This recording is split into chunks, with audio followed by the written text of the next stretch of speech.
Welcome back. Lead poisoning might sound like something from decades ago, but it is still a hidden danger in many older California homes, especially if they're built before 1978. Joining us today, again, is attorney Miguel with CD Law, here to explain lead exposure, how it still happens, what parents should know about testing their kids, and what renters should do if their home isn't being properly maintained. Hello, sir. Hi, how are you? I'm doing great. It's great to have you back. Likewise, thank you. Okay, so I mean, when I was going over our talking points for today, I'm like, that's still happening today in 2025. I mean, we all kind of think of this as an old problem, but it's still going on in homes. Sadly, it's still existing. There are a lot of new construction here in Bakersfield and surrounding cities, but there are still a lot of old buildings. Right. And it's a big issue.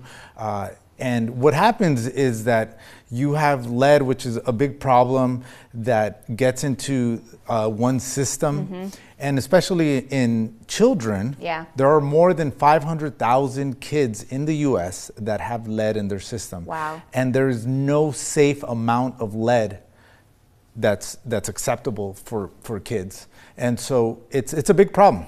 And I think I've read that a lot of the cases are usually in kids younger than 5, because when kids are little, they're touching everything, they're putting everything in their mouths. So how, as parents, do we make sure our children are safe? Like, what do we do to test them? Sure, it's a simple test. You go to your children's pediatrician, request the test.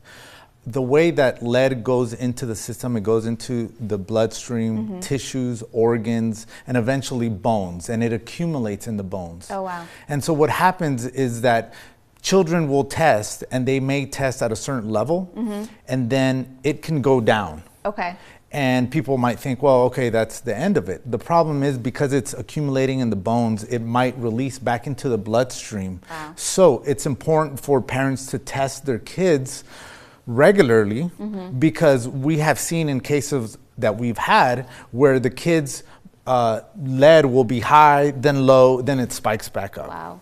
So is this something we should all be testing our kids for, or should we be only retesting if our kids have a known exposure to lead in our house? I would say it's better to be safe than sorry. Right. But especially if you live in a property that's an older property, definitely have it tested, have the children tested. One thing is, and I know a lot of people don't know, is that older paint, when put in one's mouth, has a sweet taste. Oh, does it? So kids will be attracted to that. So it makes it that much worse. Yeah. Oh, I didn't even know that. Yeah. Is it, do you know what's in it that makes it taste? I don't think it's the lead, but. I've talked to several contractors, and that do environmental demolition and work like that, and they tell me that is across the board sweet. Wow. Yeah. Oh my gosh. So if someone is a renter and they're suspecting that, you know, the paint or something else in their home may be have lead in it, what do we do? Take photos. Okay. Document the issues, and that goes for not just lead-based paint, but that goes for anything that is in one's unit that is a violation. Rats, roaches, bedbugs, anything like that. Document it, videos, photos. Call CD Law.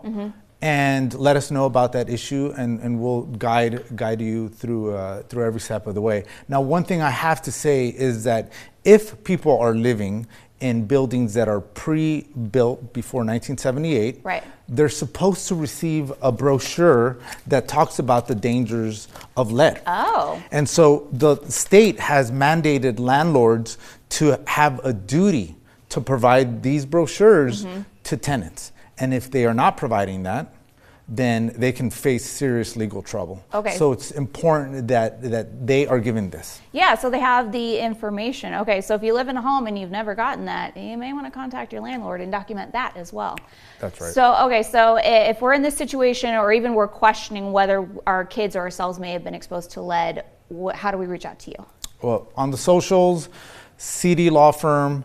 Over the phone, 213-593-9095. We also have a 661 number. But please reach out to us. Website cd-lawyers, and that's lawyers with an S at the end.com. Amazing. Well, thank you so much, Miguel. You always bring us stuff I don't even know if I ever thought about that I could be exposed to. Thank you very much. Appreciate it. All right, we're going to take a short break. We'll be right back.